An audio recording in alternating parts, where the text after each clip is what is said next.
Hardwood, we move into the next section of our exclusive interview series. Last week, we introduced you to the Ward family, 5 siblings from Mississippi who all have excelled at basketball and are now using the lessons they learned through sport to teach about life. This week on the Royal Family of Basketball, Episode 2, Mindset.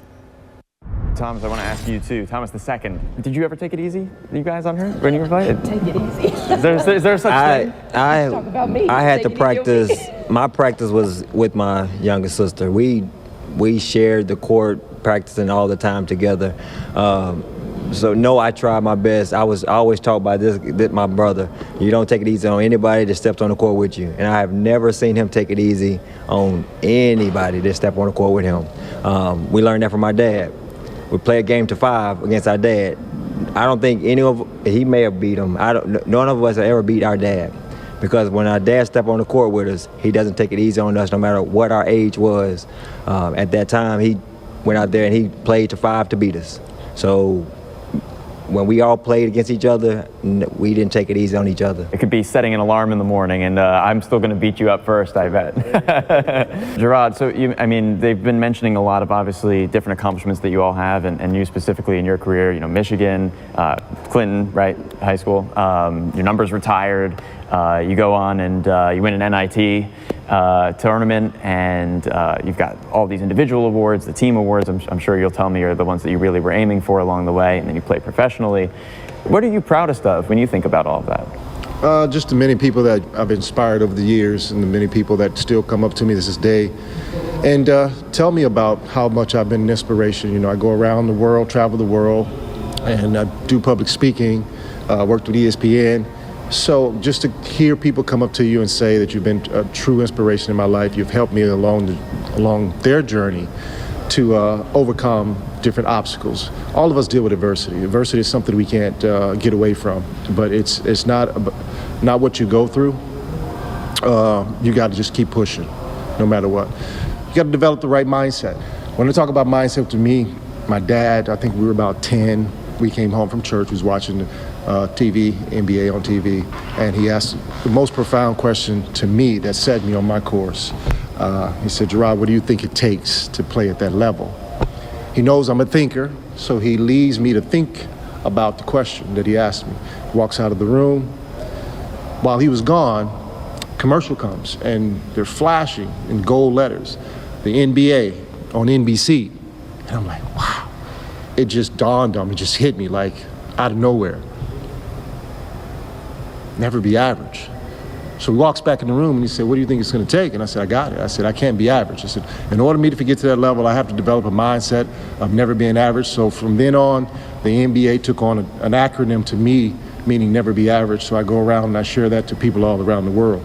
And anything that you do, no matter what it is, you have to try to do it in above average manner. It doesn't matter what it is. And by doing that, you're going to develop something that's called confidence. And confidence, to me, is the master key to success. With it, anything is possible. One mentality that's been, my mentors have told me about, is that, hey, David, don't look at the awards as something that's, oh, this is like the goal, right? But it's just more of a marker that others are saying you're at a certain level, and use that to continue to get better. How do you kind of process individual awards like All-American or numbers being retired and things like that, that you've had and that you've seen in the family? As you kind of go through the journey, you don't want to get lost maybe in me when you're playing basketball team sport. Your mindset, right, is everything. You know what I mean? The way that you think is going to shape the outcome of your life. So my father always made sure that we just stayed even. Don't get too high, don't get too low. You got to stay in the moment. And that's, one of the biggest things that I think that I took away from it is just trying to stay in the moment. And, you think about this, right? Because this is a principle that I use right now in my everyday life. Effort triumphs talent every single time, right? So it doesn't matter if you're not the most talented person, right? You can't do nothing if you don't have the talent. But you can do something about your effort. You think about Dennis Rodman. He was one of the greatest rebounders that the NBA has ever seen. He was not the most talented guy in the room. He was not the most talented guy in the locker room or in the gym.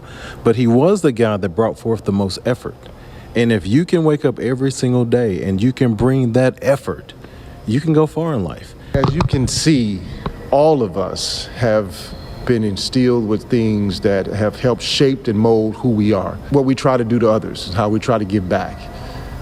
There's different mentalities that's been, created since the beginning of the time. There's different philosophers out there, and you hear me talk about the never be average mentality. The great late Kobe talked about the Mamba mentality. My sister Juanita, she talks about I can, I will, I must succeed. My brother Joseph, he talks about effort mentality. But they all stem from the same place. Another way of saying it for people that are believers are faith. You have to have enough faith that things that you can't see, if you continue to try, if you continue to push forward, they will happen. It's just that simple. And a lot of people struggle with that. And if you develop that mindset, if you develop the right mindset, it doesn't matter what philosopher or what mindset you want to adapt, but if you develop the mindset that no matter what that comes my way, I'm going to continue to push forward, I'm going to continue to persevere, good things will happen.